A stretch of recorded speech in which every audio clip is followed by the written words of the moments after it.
Welcome to the Around the NFL podcast, presented by the United States Marine Corps. My name is Dan Hansis. Chicken wings.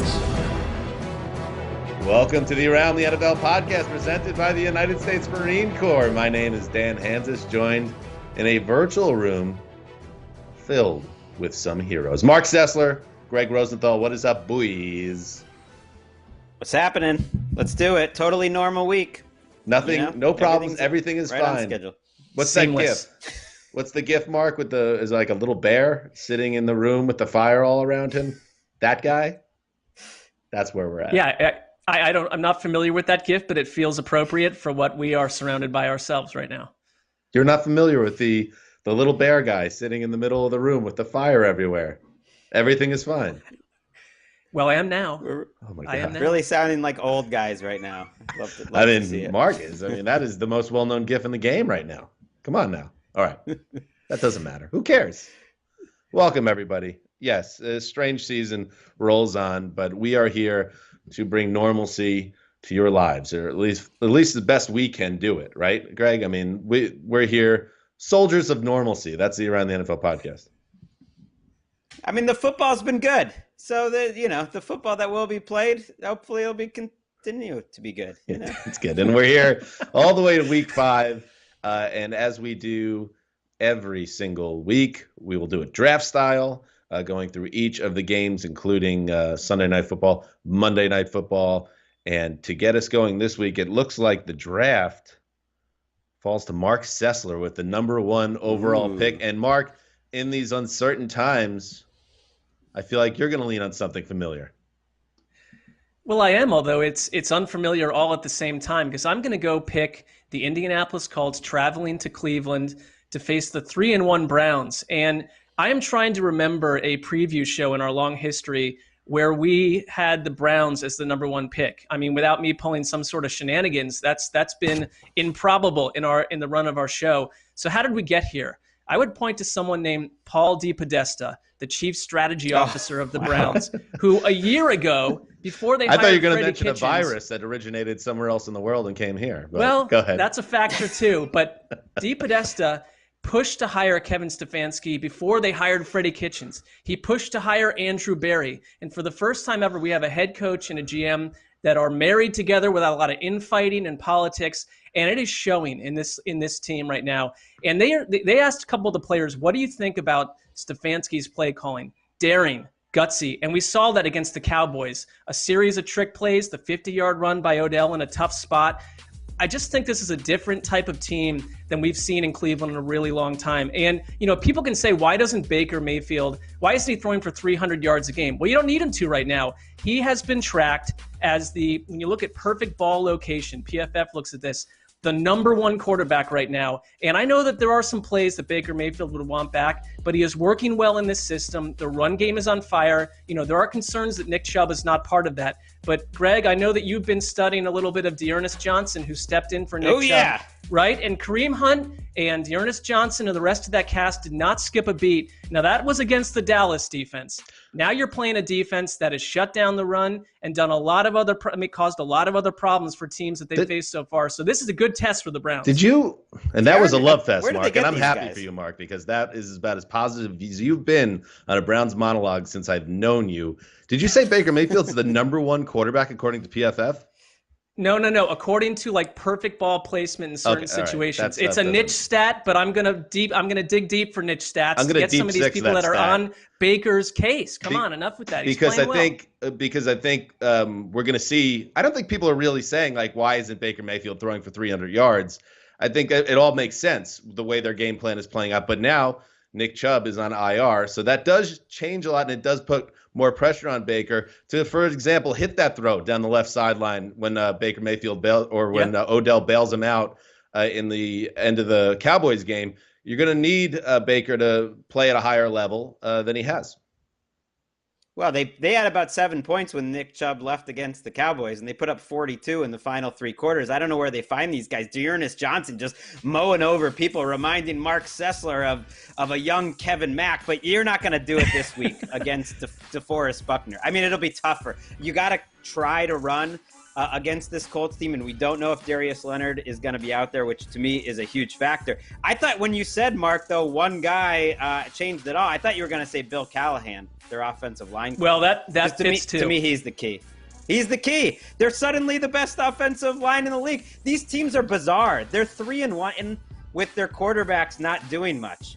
I mean, Baker Mayfield's yards per attempt, yeah, he's been accurate. He's been fine. It's still near the bottom of the league. And Phillip Rivers, to me, has not particularly played well. If I feel like I'm in bizarro land, I'm always defending Phillip Rivers, and his team is letting him down. And now I'm saying, I don't know, like he is being very careful with his throws, and yet he's still had plenty of turnover-worthy plays. He's missed a lot of throws. There's not a lot of juice around him. Only Lamar Jackson and Kirk Cousins have thrown the ball less than these two quarterbacks, Baker and Phillip Rivers, out of guys who have started 4 games. So it's bizarre. In an offensive league, I sort of trust the Browns a little more because they seem more like the offensive team here, Mark Zessel. You should lock up your Browns if you really believe in them. Well, I've learned not to touch the Browns in our lock exercise. But, Greg, I'm with you because I don't think Cleveland is playing around Baker Mayfield. But when you watch this Colts team, you kind of get the sense that they're trying to ask Phillip Rivers to do as little as possible. And I don't know if they have the offense to carry them that way. I mean, what is going on with T.Y. Hilton? When is he deciding just to take the early autumn off? When will he be reignited into this attack? Not impressed so far with T.Y. Hilton. I think the Colts, part of it has been the schedule, and they haven't needed to ask Phil Rivers to carry them in a game. It could happen here because the Browns have been putting up points, and I think it will continue to happen. It did show me something with the Indy defense last week, playing without Darius Leonard to shut down. Listen, the Bears are not very good on offense, but still to hold that team to 3 points late in the fourth quarter, that they have more depth and they can keep it going. And I think this will be a real test for both teams. I think this is a good number 1 overall pick, Mark, and it is a great sign for your Cleveland Browns that they are in the top of the show. Now, let's see what they can do with that. And that's a great responsibility, Mark. Your Browns right now at the top of the show. It is. I mean, I don't know if I'm shouldering the responsibility. My job is just on Sunday to sit there and watch them and see how they perform. But, I mean, they nearly gave me a heart attack at the end of the Cowboys game. So can we make these a little less dramatic, possibly? All right. We'll see how it plays out. More Week 5 preview up next.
Welcome back. All right, I am up.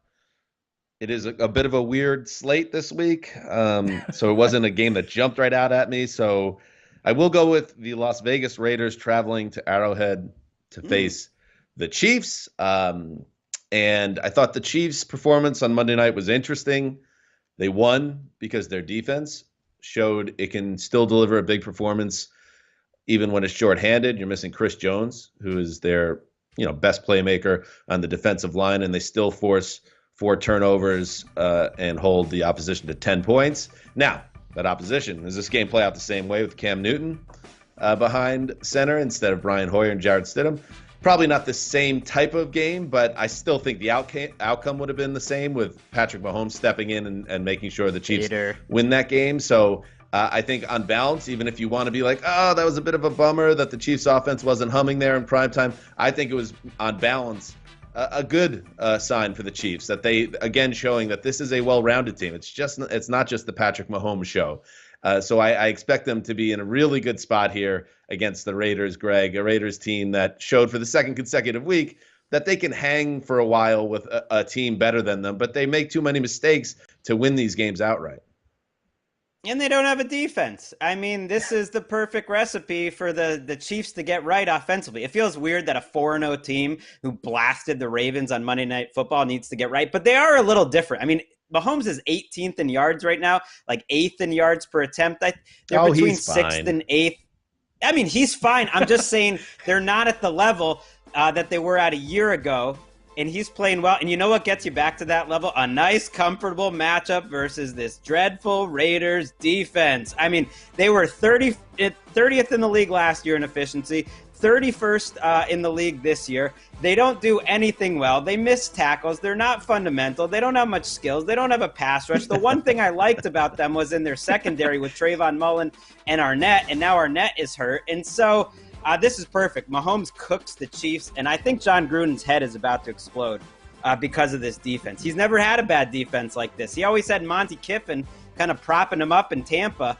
This is a new experience, and you do wonder if he, I wouldn't be comfortable if I was employed in the, Raiders defensive coaching room right now.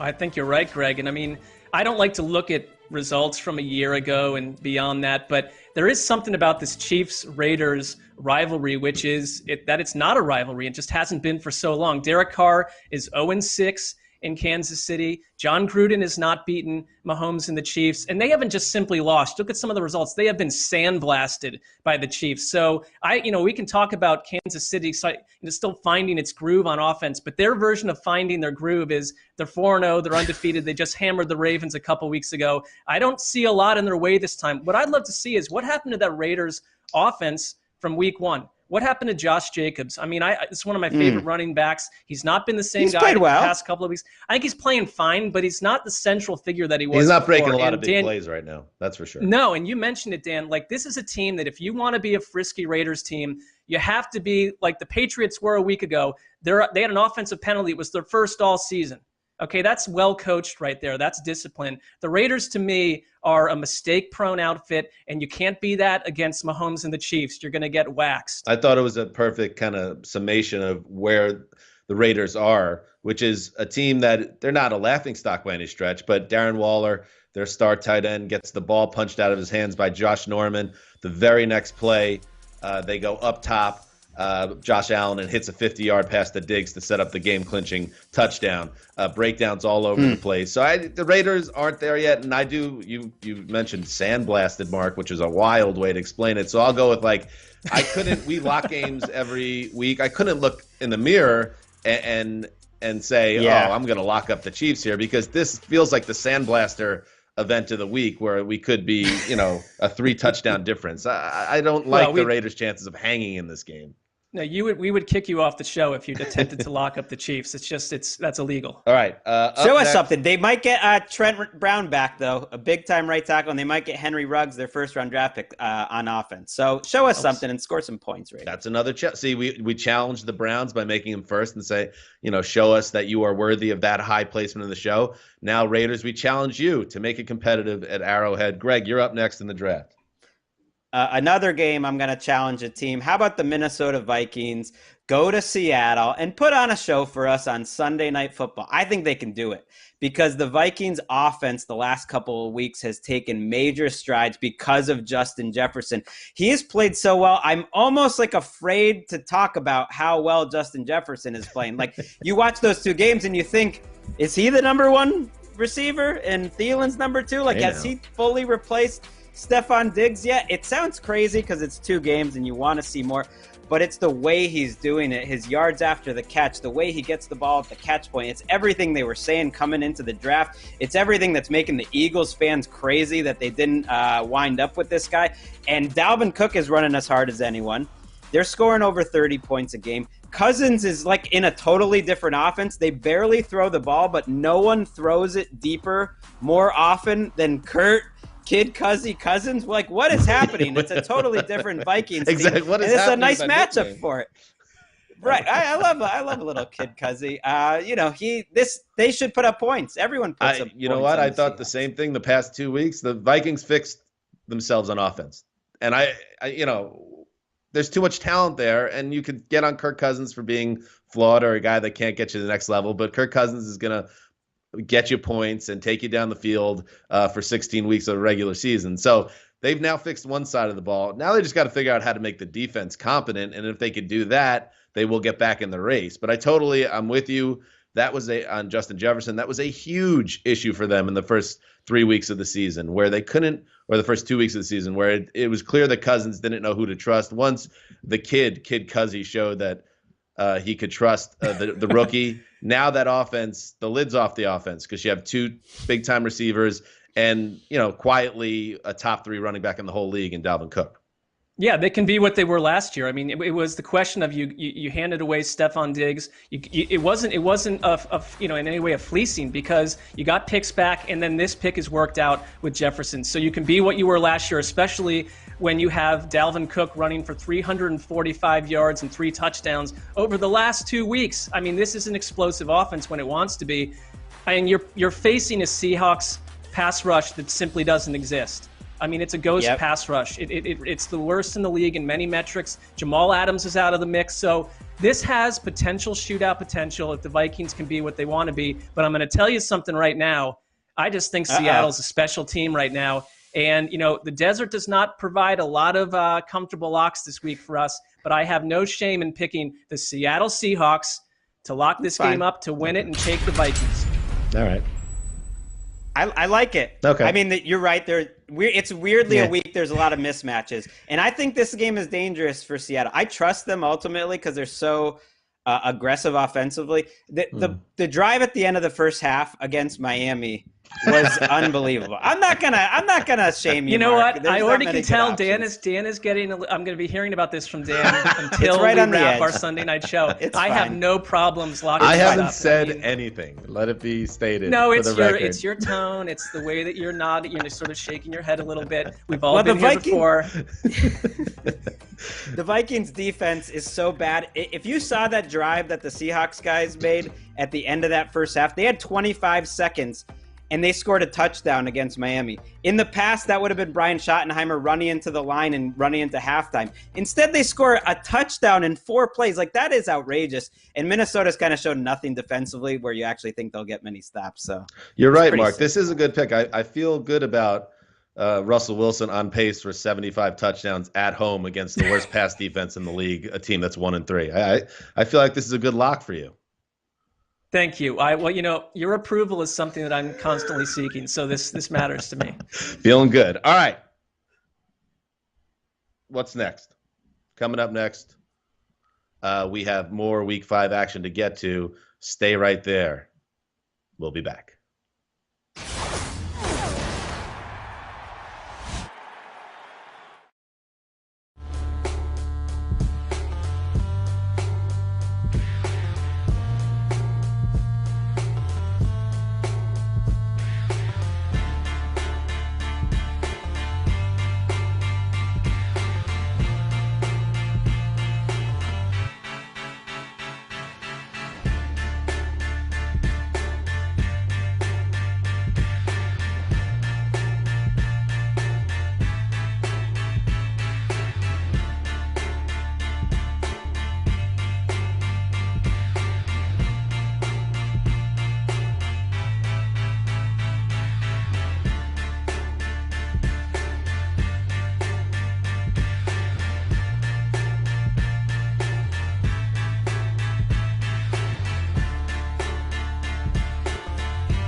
Greg, you're up next. It's snakes to you. All right, early game. I'm excited to see the first matchup of Lamar Jackson versus Joe Burrow. Bengals, Ravens. Isn't it fun that the Bengals are in games that we actually want to watch? I don't know if they can win this game, but I think they can slow down the Ravens. Like the Ravens it's tough to compare them to the 2019 Ravens. Like that's unfair for any team, even the 2020 Ravens, but they're not the same. They're 11th in efficiency right now. They don't have those long drives. I think the offensive line is not playing quite as well. They have the explosive plays. I mean, you saw Lamar Jackson last week. He makes a couple incredible throws and incredible runs, and you don't worry about them that much against a Bengals defense that the numbers say is a lot better this year. But you think this is a game where they'll still do enough, but it's not the same feeling. And you do wonder if it's familiar matchups, if it's tough defenses they're facing. But like that 7-yard run that Lamar kind of does to the outside that always felt like the easiest play in football. They're not getting that this year, and they're not getting the easy runs out of their running backs either. So now that they're heading into division play, I'm curious to see if this Bengals defense, which has played fairly well, can slow them down a little bit. I'm with you. I think it's an interesting matchup, and you're right. The Bengals are attractive to view for the first time that I can remember in a long time because Andy Dalton never really got it done for me. I'd imagine, though, if you're a defensive coordinator and we're going back to February and March and you have time to dissect film, well, what are you doing if you're going to face the Ravens in September, October? Then figure out ways to neutralize what they did last year. They were ahead of the curve, and defenses catch up to some of this stuff. That said, I mean, watching Lamar Jackson last week, he made a couple throws, one to Mark Andrews, who still remains incredibly dangerous, that are just pinpoint accurate. So I think they can do more and more. I have no problem with them kind of working themselves out of a funk a little bit.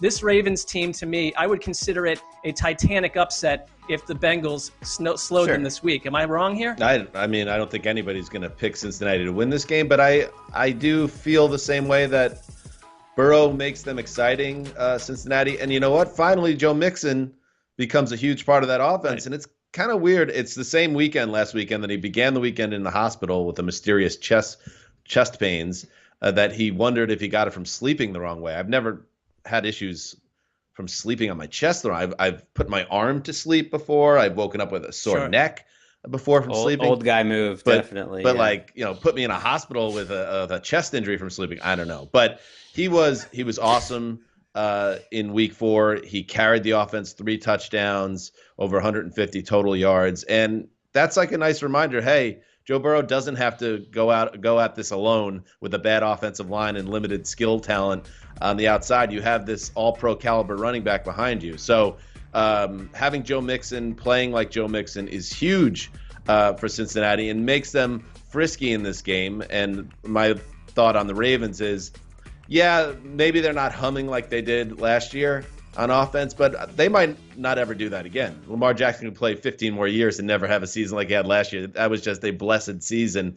If he can do what they did last week, that will win 9 out of 10 weeks as well. So I feel good about the Ravens this week, but this could be an interesting game. Could be.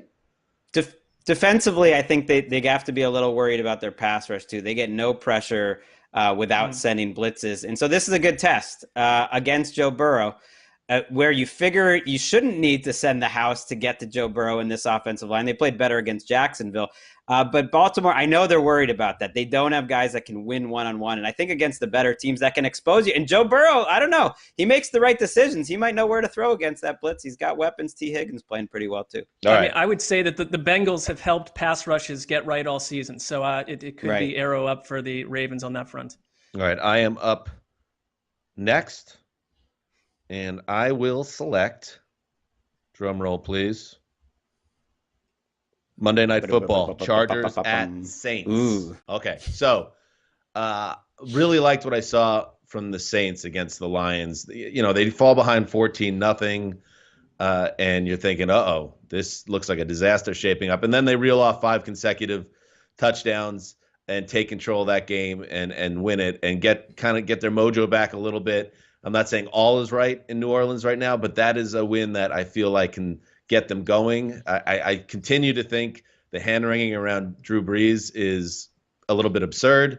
Yes, he's not a downfield passer at this stage of his career, but They're putting up points, and Michael Thomas is the best wide receiver in the league. He hasn't been anywhere near the field since week 1, and they've still been okay. And a big part of that is because Alvin Kamara is the best running back alive, with all due respect to Christian McCaffrey, who's injured right now. But Kamara, week after week, is the best player on the field.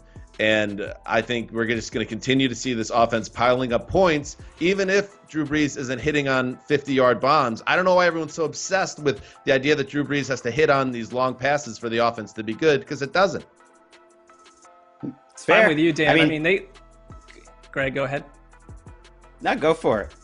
Well, I just, I'm with Dan in the sense that I think Brees right now is like an adjunct professor of gridiron smarts, and he's leaning on 20 years of dissecting film and actual teams in real life in real time. And guys like Traquan Smith stepped up. Emmanuel Sanders appeared last week. It takes a lot to go down 14-0 when they were up to 2-3 in the morning with their corona scare, and then turn around. And it wasn't just that it was 5 straight touchdowns. It was long drives. They put drives together and completely beguiled the Lions. My one concern, though, if you're the Chargers, is you lose Austin Eckler, and their running backs, Justin Jackson and Joshua Kelly, come in and combine for 15 carries for 16 yards, Greg, and a killer fumble before the half against the Bucs. This isn't the Bucs defense against the run, but the Saints feel like they've got an advantage there on that front.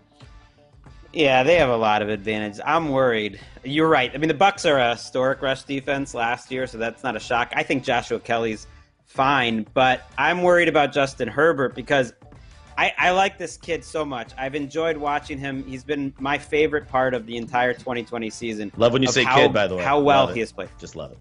I mean, he is a kid. We're old. We're in our 40s. Greg, you've said that we're old 14 times on the show so far. I think you're telling on yourself. What kind of midlife crisis are you going through right now?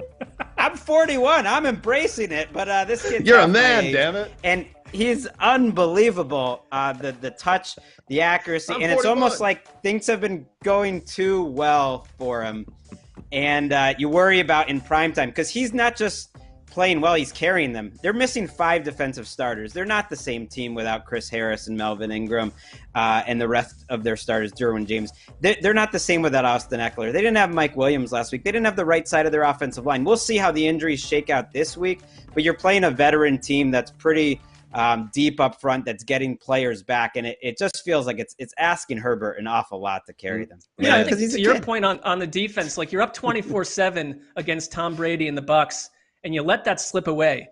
Like a fully stocked Chargers defense would not have done that. Well, that is true, but also Joshua Kelly putting the ball on the ground there at the end of the first half just killed him. That changed the entire game.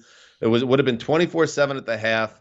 I believe they could have just kneeled on it and got out of there with that lead. They hand it off deep in their own zone. He coughs it up. Brady does what Brady does, and then they took off from there. I just want to, you feel for Tyrod Taylor, who is now just kind of disappeared, and he's never coming back to the starting lineup, barring an injury to Herbert at this point, because the rookie, the kid, has showed off that he deserves to be playing.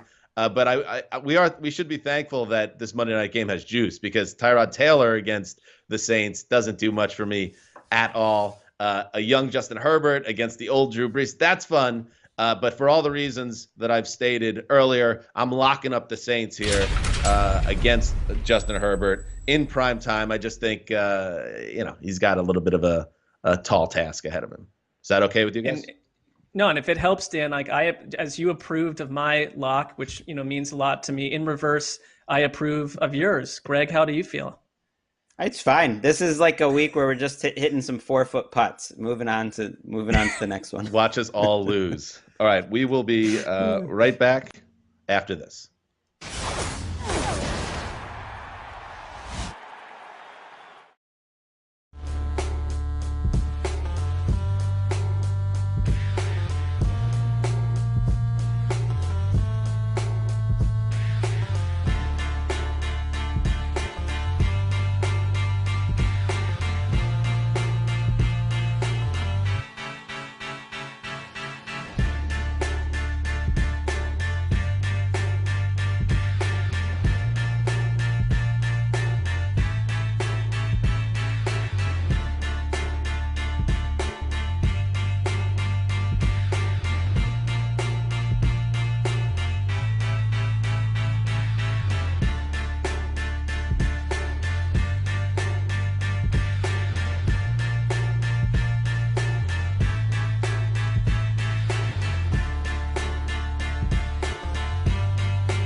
Okay, time now for Road to Victory, presented by the United States Marine Corps. Mark Sessler, you're up.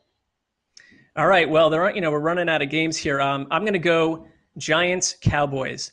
I like the drama attached to Dallas right now. I mean, I think that after 4 weeks of experiencing the Dallas defense, that part of the country is highly annoyed, as they should be. And the one thing I'd say about the Cleveland game, your offense, the Cowboys offense is unbelievable. And I look at like someone like CeeDee Lamb, and I just see like a future star blooming before our eyes. But you can't have the 2 drives they had in a row, the straight fumbles 2 times in a row. That was a killer against Cleveland and allowed them to open up a big lead.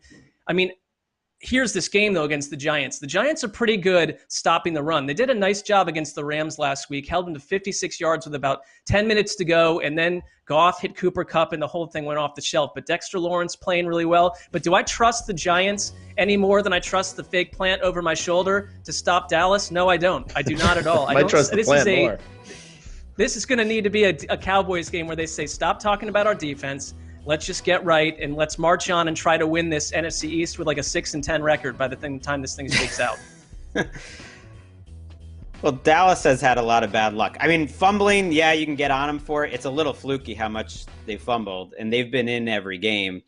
You just wonder, this is the game where a lot of people are talking, oh, you got to get Ezekiel Elliott involved. Like, you're right, Mark. Not against the Giants. Not against this 1989 defense that Dave Gettleman built with a bunch of 350-yarders up front who are playing pretty well. The Giants defense, other than that Niners game, actually has been a lot more respectable this year. But there's holes in the secondary, and you just got to go pass happy and stay with what's working on offense. Don't worry that your defense is playing so bad. Don't worry about the fumbling. James Bradbury for the Giants is playing like an all-pro. That was a good move by Dave Gettleman, but he's it. Everyone else is a mismatch and just keep throwing like crazy against them. Yeah, I guess to me, in the Jason Garrett game, when I'm looking at it, how do you save the last ranked scoring defense in the league? Well, put him up against the last ranked scoring offense in the league in the Giants. Help. And there was some pushback, I know from Wes on the Sunday Night Flagship show.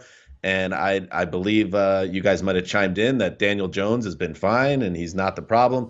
And he's still, again, just a second-year passer. But I have not seen a lot from him the last few weeks. And he needs to be better. And if, you have every right to hit the panic button on the Cowboys season and the Cowboys defense and how that can undermine them. And just it's a mortal lock that they're going to do that thing that dunderheaded teams do in the draft, where it's like, our defense is bad, so we're going to use every one of our picks on our defense in the draft. That's happening with Dallas next year.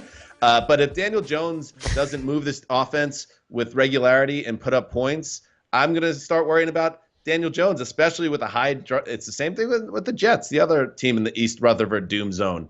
With a high first-round pick coming, Daniel Jones is going to have to put together some performances here, and you better do it against the Cowboys.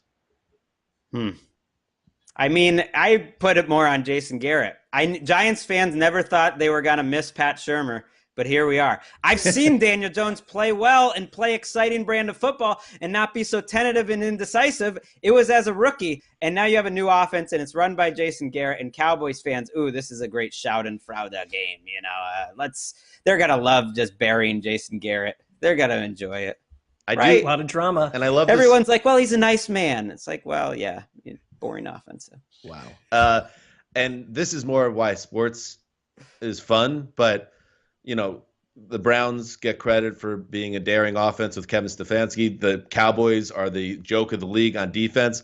Aldon Smith has Odell Beckham dead to rights for a 12-yard loss that would have probably won the game for the Cowboys last week. He can't make the play. So to the victors go the spoils, and the Cowboys are still seen as a joke. That's how it goes in sports. Well, you're so right, because it's also a Cowboys team that ripped off 3 2-point conversions. I mean, they had their complete way down the stretch on offense. And it's like, what happened to inconsistent Amari Cooper that people used to talk about? Well, he was just replaced with like the best version of Amari Cooper we've ever seen. Like, there isn't a player on that offense, skill position wise, who isn't totally maximized right now. I don't know how the Giants keep up in a game like this. They're going to have to go wild with Daniel Jones for a chance. All right, that was Road to Victory, presented by the United States Marine Corps. We'll be right back.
All right. Welcome back, Mark. Snakes to you, baby. Yeah. Sakes to me. I will go Rams at Washington. I kind of want to see what happens with this Washington offense. Like, we know that Dwayne Haskins is now been benched. Kyle Allen, the Kyle Allen of ex-Panthers fame, if you want to call it that, from a season ago, is in there. I mean, Kyle Allen, to me, like, I fell in love with him early. He had that game right out of the gate where he threw 4 touchdowns, no picks, and looked like an aggressive downfield thrower. But then he had stretches of incredible turnover scenarios that just completely deep six that team. And he wound up as the least accurate deep passer in the league. So, I don't know why the switch was made at this point, other than they've completely given up on Dwayne Haskins. And it's a tough situation for him. You're a second-year quarterback under a completely new regime that, by all accounts, is ready to draft another quarterback next offseason. So, tough role. And Kyle Allen, what's that? Hit me with your theory, please. No, I have a theory. I think Ron Rivera never liked Dwayne Haskins, and it's his right to make this decision. I think he kind of had it in his mind probably before he even took the job when he was studying tape of last season. He's like, this guy's no good. And then in a truncated training camp where he didn't, wow him, and then the start to the season, Rivera already knows that this is his show and he's going to want his quarterback, and he's kind of made that decision that Haskins is never going to be his guy. So that stinks for Haskins, but Greg, also he'll get a fresh start somewhere else next year. Getting out of Washington's not the worst thing in the world either. No, probably not. But I expect he'll get another chance this year. I expect we'll see Alex Smith start at some point. Alex Smith was made the backup, and Haskins will be number 3, which is fascinating to me. I don't think it's a big mistake to bench Dwayne Haskins when he's not ready to play right now. We're in this weird era where you have to succeed right away, and he's in his second year. It's like some quarterbacks can get better over time. Like, we've seen that. And I think if you watch Haskins play this year, including last week, I know people are kind of on them for benching him after a 300-yard game. But if you watch that game, his decision-making, him holding onto the ball forever, him missing some open throws, he has struggled. And so what's the point of putting out a quarterback that's not ready? Now, is Kyle Allen going to be any better? I have my doubts. But you can tell Scott Turner, their coordinator, who was with Allen, has some belief in him. When you see the rap sheet pregame report on NFL game day morning, Dan, like last week before the game, that's like they're considering benching Dwayne Haskins. It's like, it's over. Like, don't even put him in that game. You've already made your decision, and I think that's fine. And I really believe Allen and probably Smith will struggle eventually too, and Haskins will get one more chance. Well, that's fine, but that's not by design. It's because you're one of these teams with no quarterback, essentially. I mean, it would be incredible to see Alex Smith play, though. I think that would be one of the more. Well, they're ready for it, right? Doesn't that make anybody else nervous? He's number 2. I hear that, but like, he's been checked out by doctors, and they asked that to Rivera, and he said, "Look, if our doctors say that he can do it, he can do it." I mean, if you're Haskins and you're at number 3, to me, I don't know who a buyer would be, but are you potentially thinking about shopping Dwayne Haskins this season for next to nothing if he's been buried down at the number 3 position? I mean, it's just an unusual situation for a second-year quarterback that should have more rope, I think. I mean, I agree with you, Greg. He's not playing well at all, but, I mean, young quarterbacks play. They don't sit. They don't get relegated to the third spot at this point in 2020. It's very unusual. And, by the way, they did it again, Greg, the Washington football team. Down 31-10 with 4.5 minutes to go, facing a 4th and 6 at midfield. They punted. That's Rivera putting up that white flag again. What are you doing? You're down 3 scores, but you have a makeable 4th down. Why are you punting the ball away? What are we doing here? He says he wants to play Allen because he sees there's an opportunity to go win the NFC East. And, it's funny. They mentioned they kind of like the upcoming schedule. Well, that good upcoming schedule starts next week because you're playing the Rams this week, a very professional team. I'm just amazed that the Rams have totally transitioned to the most run-heavy team in the league. They are the number 1 running team in the league, according to Football Outsiders. And it's not just they're efficient. No, they're running it every down. They're running it down your throat. It's a tougher matchup this week against Washington, but I think that's all you're going to need to do against Washington. It's crazy that McVay has really gone this hard as even in neutral situations, we're going to be running on 2nd and 10, and it's working pretty well. What a gift. I mean, I would say this, though. They were asleep at the wheel against the Giants until the final 8 minutes of that game. I mean, it's Yeah. and I Yeah. trust them Those to happen. work their way out of that, but that was not a good performance. Yeah, I feel like those games happen to every team every once in a while, They do. especially you kind of play down to the level of a team that stinks, and the good teams find a way to get out of there with the W. Yeah, to your point, Greg, the Rams' top 3 running backs have all had at least 12 carries in a game this season through 4 weeks. So they're just like running it down the throat with all these different options. And what a blessing for the NFC West this year to get the NFC East on their schedule. The Rams are 3-0, and I think they'll be 4-0 after Sunday. All right, up next,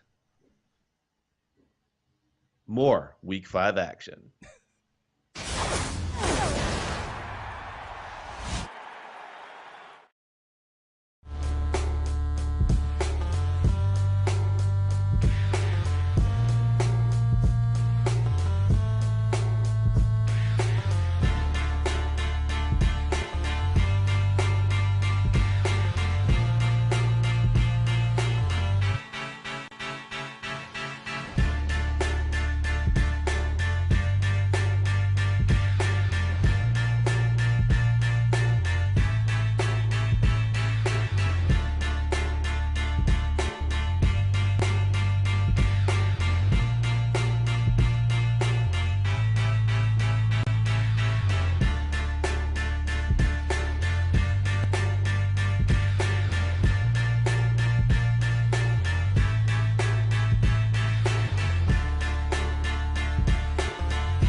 All right, I am up next. Let us pray. All right, Philadelphia Eagles at Pittsburgh Steelers. The Battle of Pennsylvania. How about that? Has anybody done that yet? Probably. Okay. No, that's new. That's fresh. The Keystone State. Oh, yeah. Keystone Scramble. All right. I'm excited to see the Eagles with some momentum if they could really start to roll here. I don't know where we're at right now with their skill players and if Carson Wentz is going to have more help. But I really enjoyed his performance with nothing on Sunday night, especially the deep shot to Fulgham. He just goes by his last name for me. What is it? Travis Fulgham. Fulgham. And now you have a chance to stack up some wins again in a terrible division. So I like the Eagles as the favorite in the NFC East. And on the Steelers side, and on the Steelers side of things, I don't know. Like Ben Roethlisberger was talking this week how he feels, that they were kind of put in a tough spot here, and he's coming off this elbow injury, and he felt like he was getting into a groove. I get it. I mean, it stinks. I mean, the Steelers just got caught up in this COVID madness, but at the same time, just like every other team has to do, you just have to roll and adapt. So we'll see if that makes a difference. If they come out looking a little clunky, I like the Steelers in this game, but I think we have a nice competitive game. I love this as a value pick in the draft right now. Isn't it interesting that you get Mike Tomlin a week ago giving you really pretty badass quotes about the fact that, listen, Corona, no Corona, the Pittsburgh Steelers are all business. We're going to do whatever it takes, no excuses. And then playing according to type, Big Ben is sort of whining and complaining about it, and we didn't get our way. And it's like everyone's just kind of roll with this. I feel like we haven't watched the Steelers in ages, but to me, the one guy that stands out that's working on that team, Eric Ebron, has been a great fit for them. I'm watching the Eagles, and Dan, I appreciate that you enjoyed the performance on Sunday night. I do not like boring teams. The Eagles, to me, are like the most boring team out there right now. I'm not, and they need to win me back over. I am tired of predicting them for the playoffs and everything else. Show me something. For 2 years in a row, they've been dull to the eyes. Carson Wentz is fun to watch. And now he's kind of, he's starting to run a lot more. I mean, he's erratic, but you're not sure what you're going to get. We don't know who's going to play at receiver in this game for either team. We could get Deshaun Jackson and Alshon Jeffrey back for the Eagles. Juju didn't practice. Deontay Johnson didn't practice. So Ben should maybe be happy they got that week off because his receivers are still a little banged up. It's two really good pass rushes. The Eagles have that defensive line going right now. They're among the league leaders in sacks. They can bring waves of guys. But there's only one decent offensive line in this game, and that's Pittsburgh. So when you have Pittsburgh on defense, them coming after Carson Wentz with that blitz, you saw Stephon Tuitt had his best game in week 3 before we lost the Steelers from the schedule for a week. And it's like they are the team, I think, that can win with 2 pass rushers up front on any given play more than any team. And going up against this Eagles line, which is so banged up, we don't know about Lane Johnson either. To me, that is a mismatch, and that's why I'm locking up the Steelers. Okay, I like that. I think that's a solid Juicy. lock. For as much as I kind of admire the moxie of Carson Wentz and their ability to – I mean, that was a nice win on the road in prime time to find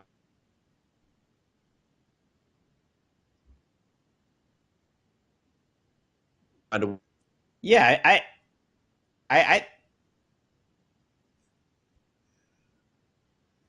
way to all right. Last up on the slate. What do we still have left here? I think so. Is that it? No. What is next? Do we have any more picks left? Anyone You're want up, to help? Greg. I thought that was it. You got, got a Arizona, whole bunch of them. Jets, Carolina, Atlanta, Jacksonville, Houston, Miami, San Francisco, Any Denver, game. New England. I see what you're saying. I'll go Carolina, Atlanta. I love this Panthers team. I'm kind of like you, Mark, in that I am gonna totally crown Matt Rule too early. Like, I'm so impressed with the coaching job that he's doing. Teddy Bridgewater is on pace for 4,500 yards, and that ADOT's rising, Dan. Oh, good. Robbie Anderson's on pace for 1,500 yards. Their defense, I just kind of like assumed they were going to be a joke all year. Their rookies are playing pretty well. Derek Brown and Yatur, Gross, Matos. I thought they were going to be an embarrassment. I was thinking of locking this game up too until I saw you guys kind of take it with some, shorter putts here and decide I'm not going to get as creative. Excuse me? But I like this Carolina team. What an indictment this would be of Dan Quinn if Matt Rule goes in there with an undermanned team, and that's coaching. Is there anything else? Is there anything else that we can indict poor Dan Quinn for? He's already. I mean, he's a dog that's been kicked so many times. Like, what could we learn now at this point to make us think less of where he's at? Well, how about out-coach Matt Rule, which people are not doing. They're just not doing it. I mean, who thought they were going to knock off the Cardinals a week ago? I think it's their coordinators, Joe Brady, innovative on offense, doing stuff. I mean, that offense is so much better than it was a year ago. Phil Snow is an aggressive defensive coordinator. I really am into Mike Davis, man. I know that he's moved around a little bit, but a lot of coaches love him. He has a little bit of Mark Ingram to him, a little bit of maybe Pierre Thomas. I just see running backs of old. I like his style. And, Reggie Bonifon's been helpful too. And you said it with Anderson has been a perfect fit. I just think this offense is frisky. Teddy Bridgewater's playing as well as he ever has. So to me, I mean, Atlanta's defense completely crumbled last week. And you got nothing from Julio Jones. You got nothing from Calvin Ridley. The offense fell apart. And it's like, if they're not scoring 35 points in these games, they're in a serious hot water. I mean, literally nothing from Calvin Ridley, and it makes you think about what's the future of Matt Ryan and this whole regime, because it feels like the wrecking ball is coming to the Falcons at this point, and that is, I mean, to go from where they were up 28-3 in that Super Bowl, and I'm not going to relitigate that, Falcons fans, don't worry, to where they are now. It's just been kind of a sad downward trajectory. They did get back to the playoffs and even won a game the next year, but ever since that, really, it's been a bummer. This narrative, Sessler, and now Greg's buying into it, that he was the only one that was truly buying into Matt Rule. I mean, I love Matt Rule. That hire We had him on our show, and he was awesome, and he's a Jersey guy, and like. Wait a minute. No, wait a second. And it was never like a situation like, oh, Matt Rule is not a good NFL coach. It was like, let's hold off, but putting him into Canton, and he has back-to-back wins, and that's nice. That's very nice. And I think they're making progress, and they're ahead of where people thought they would be, including myself. But at no point was it like, oh, Matt Rule, he doesn't have a chance in this league. I don't think anyone was down on him, but I think it's difference in styles, Dan, because if anything, if I fault in any direction, it's falling in love with a coach before he's done anything and just riding that train and seeing where it goes. Right? I think you are someone you want to see a couple 10-6, 11-5 seasons before we start talking about Matt Rule in a certain way. It's just a different approach. Mine is equally faulty, but Matt Rule, to me, it's about where he came before, that he's been a guy that's, overseen multiple reclamation projects. And, I remember reading a Peter King thing from June saying the Panthers are the team that probably has an excuse to go 1-15. They've got 2 coordinators that have never been at the NFL level. They've got a bunch of guys on defense who were living in a college dorm a year ago. And he's turned them into something interesting very quickly. So it only adds to his stock in my mind. Yeah, I like Falcons get back well. 4 defensive starters, by the way, in this game. I mean, in Dan Quinn's defense, he was missing 6 defensive starters last week. It looks like 4 of them are back, like 3 in the secondary and Takk McKinley. So it's not quite as easy a matchup for Carolina as it was for Green Bay. All right. Greg, it snakes to you, my friend. All right. Let's go with the late afternoon game. What do we got? Let's go 49ers, Dolphins. The cavalry is arriving for this 49ers There you team. go. I practiced this week with Jimmy G on the field and Raheem Mostert on the field and Debo and Kittle and Ayuk or Ayak, they're now calling him. I like that one. Oh, that's good. I like that. It's the first time they've been on the field together, period, like including practices. This entire season, and they're still banged up defensively, especially in the secondary, and that makes you think that Ryan Fitzpatrick can do just enough to remind you that the Dolphins are well coached, but then lose a close game. But man, Jimmy G has to love how it worked out. I mean, he would have liked them to win the game. But he's like, all right, you can quiet down with the Nick Mullins talk. I'm going to re-enter the lineup against this Dolphins defense, which is no better, by the way, than the day Brian Flores arrived. And I got all my guys back, and now I'm going to go put up some points. Oh, beautifully set up for Jimmy G's arrival. I mean, because it is not, I talked about this earlier in the week, but it's like, you don't like to just put a loss on one player. But Nick Mullins lost that game on Sunday night. The Eagles had no business winning that game. But Mullins refused to let the Niners win it. And so that puts them in a situation now where Jimmy G, again, looks like the golden boy. And there's no question or controversy. He doesn't have to look over his shoulder if he has a couple bad weeks out of the gate coming back slow. Because they're not going to say, oh, maybe Nick Mullins is the answer after what happened on Sunday Night Football. So I agree with you. I think it's a great spot for the Niners where they're getting healthy against a Dolphins team that, yes, they're frisky. You got Fitzmagic. I agree. Brian Flores has done a nice job overall there. But this also looks like a team that could travel across the country and just get shellacked by a San Francisco team that has a lot more talent. Yeah, I mean, I think it's also the winner is Kyle Shanahan not having to answer questions or go through the rigmarole of which quarterback deserves to start. You're right. It just cleans that board. I mean, when I look at the Dolphins, I guess they're frisky. I mean, I don't know. This seems sort of they've been in every game. They are, other than the Patriots game, they've been in every game against some good teams. I think they're well coached. I mean, we all are on the Brian Flores thing. I'm just wondering, like, how long until you give Tua a chance to play? I mean, what if Tua could flip the switch and turn them from frisky to winning some of these games? Like, being close is nice, but that's better in August their problem, than it is though. now. They say Tua isn't ready for whatever and if they say that's that, I got a prediction. Like, this is Ryan Fitzpatrick's final start because he isn't ready. Turns to he's starting this Sunday very quickly in the NFL. I mean, here's the thing, though. You're going to put him behind, and this is where I think I'd be a little worried if I'm a Dolphins fan. You're going to put him behind 2 tackles, including your first-round pick, by the way, who are ranked in the bottom 10 of PFF qualifiers. The whole point of this season is to find some players and some young players. And I'm looking around. You're going to get Byron Jones back. He was a nice free agent signing.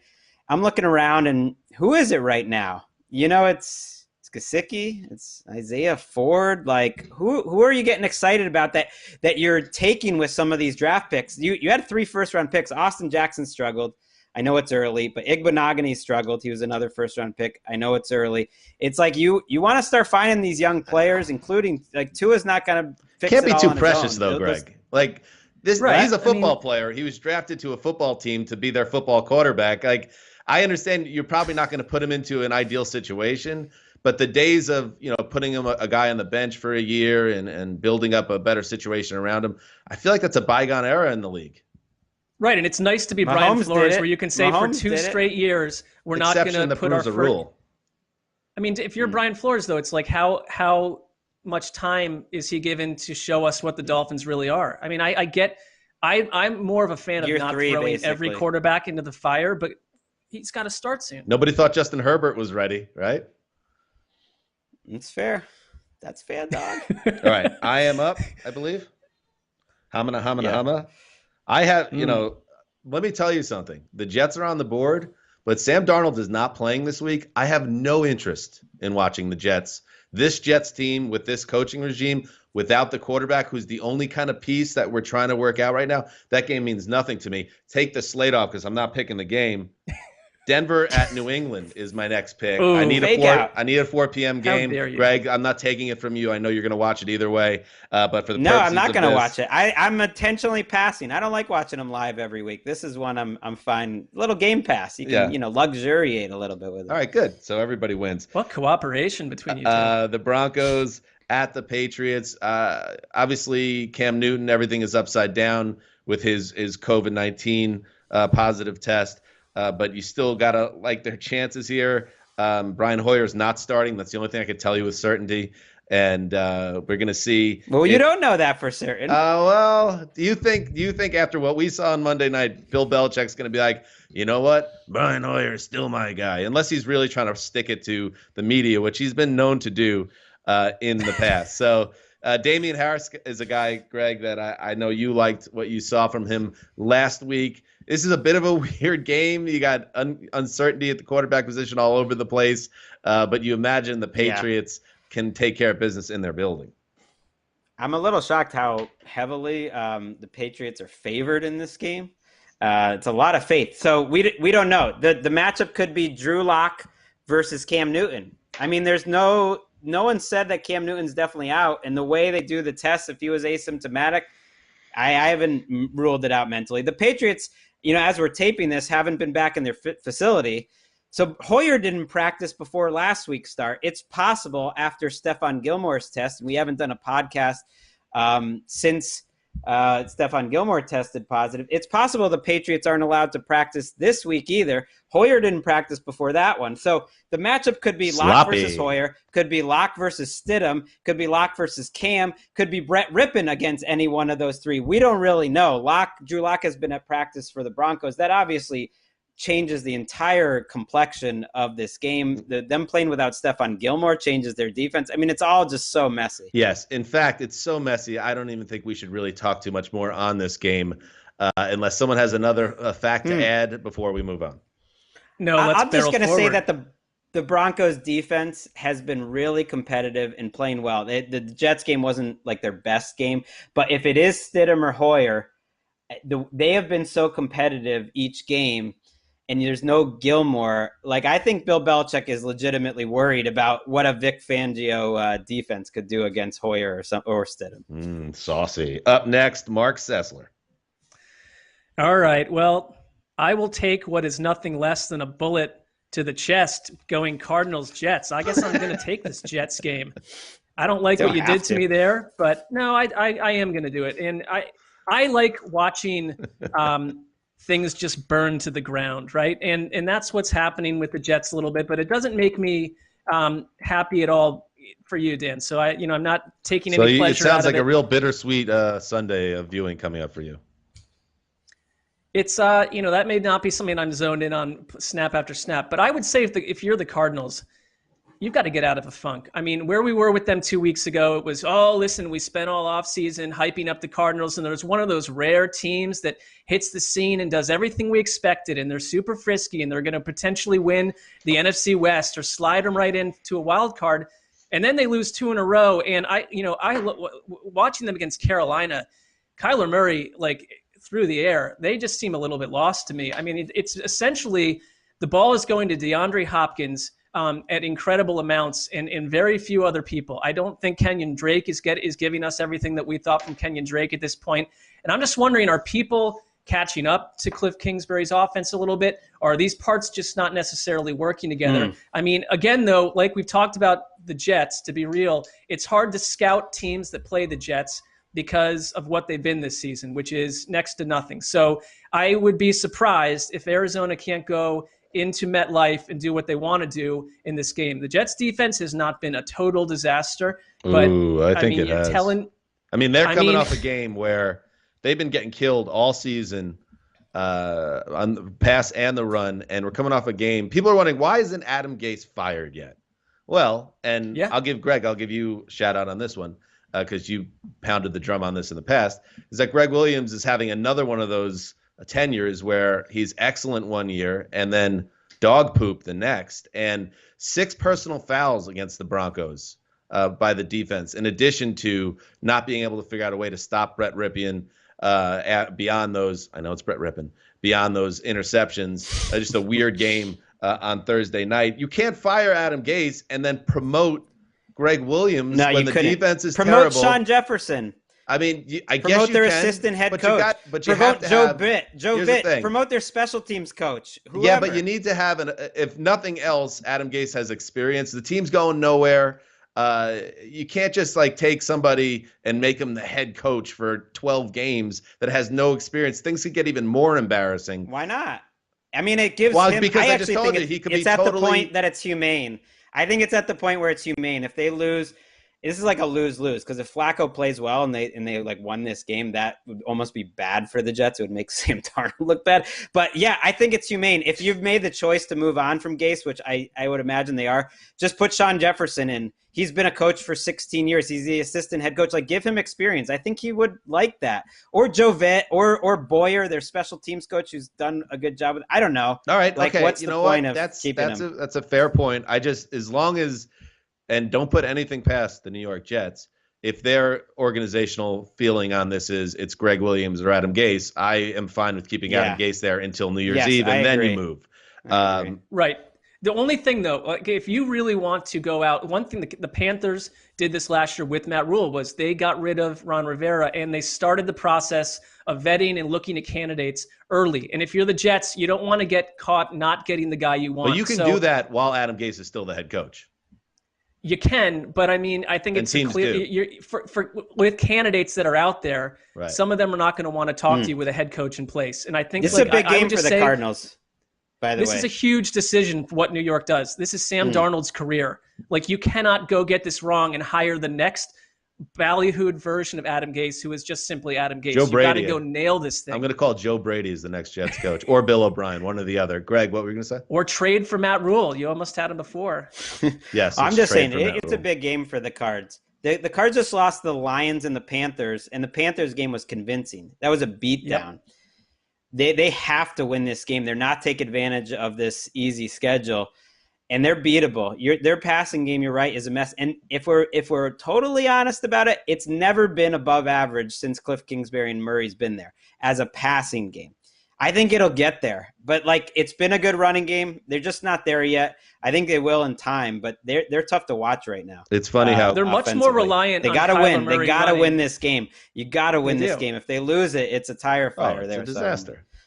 They are more reliant on Kyler Murray running than Baltimore is with Lamar. I mean, there's quarters at a time where that's the running offense. He had 54 and the difference yards is Murray's just scrambling. The difference is they're not even calling those plays. It's Murray just scrambling. Right, he's getting them out of jams. So it's funny how quickly things change. Because 2 weeks ago, the entire story was Cliff Kingsbury and Kyler Murray are leading a revolution, and now we're asking these questions.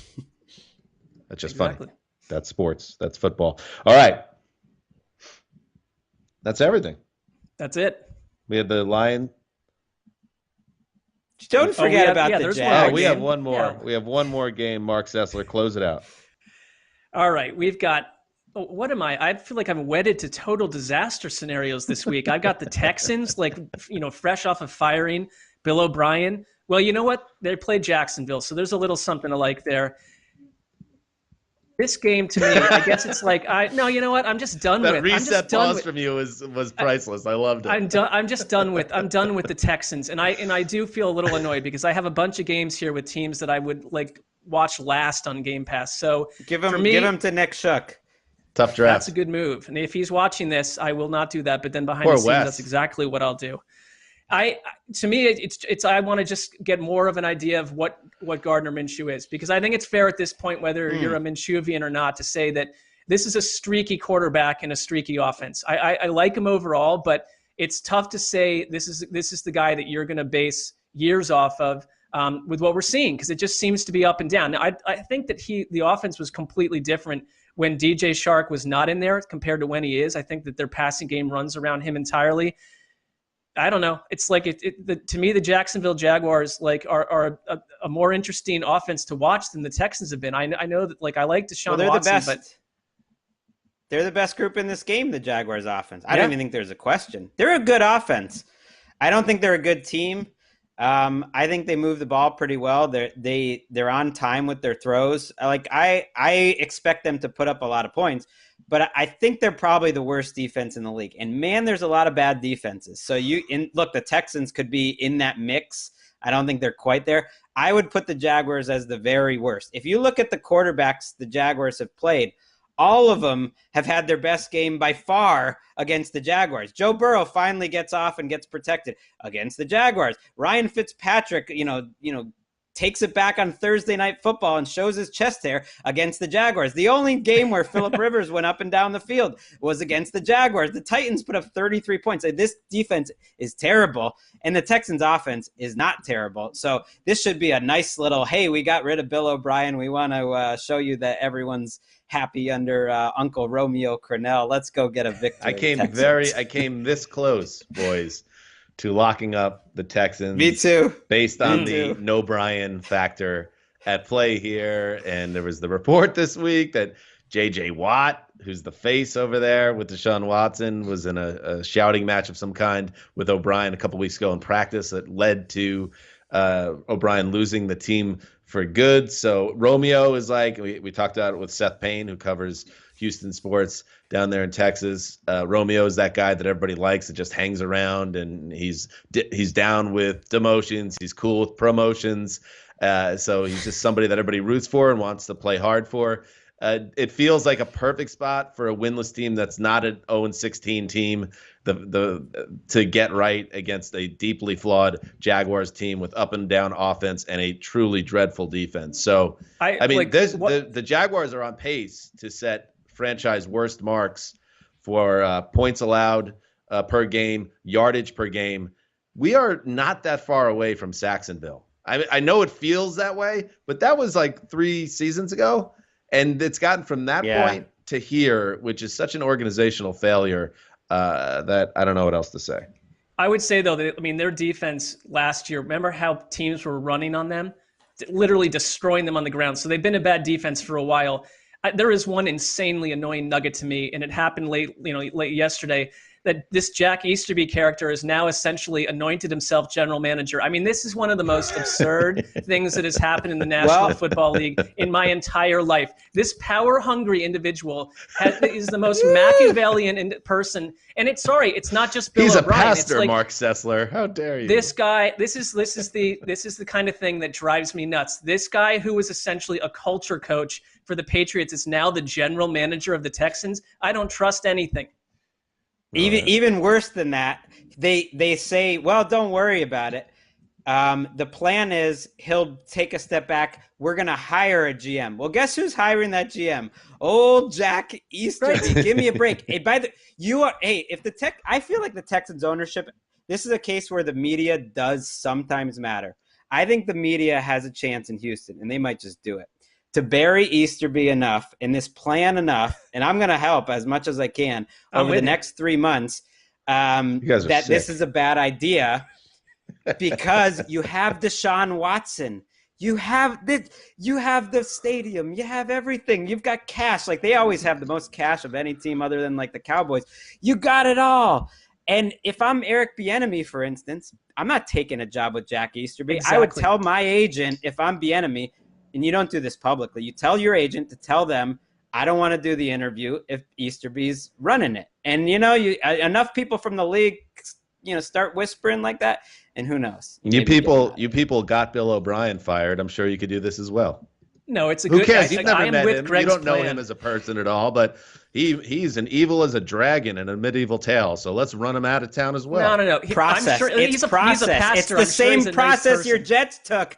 That's how you got, Adam Gase I'm and just not on the yanking same your page chain. with his GM. Calm down. Right. Don't bring up the you Jets talk and about try a- to hit back at me. No, but you talk about a progress stopper. I mean, Jack Easterby lodged in your front office is a progress stopper if you're trying to get a candidate worth his salt. Blind faith in your leaders or anything will get you killed. Bruce Springsteen. Texans fans, Texans players, take note. What a way to end it. All right. Weird week. I hope Holly Easterby, daughter of Jack Easterby, is not a podcast listener. Lions and Packers are off. We didn't even touch on Tennessee and Buffalo for obvious reasons. But we will be back on Sunday. The only thing we can tell you, actually, I can't even tell you this. We presume that we will be back on Sunday night for the flagship program, the Around the NFL podcast. That is the plan. So please, if that is indeed the case, check out that show to recap. That recaps every show we just talked about here. Thank you to everybody for watching. Till Sunday. Easterby's in trouble.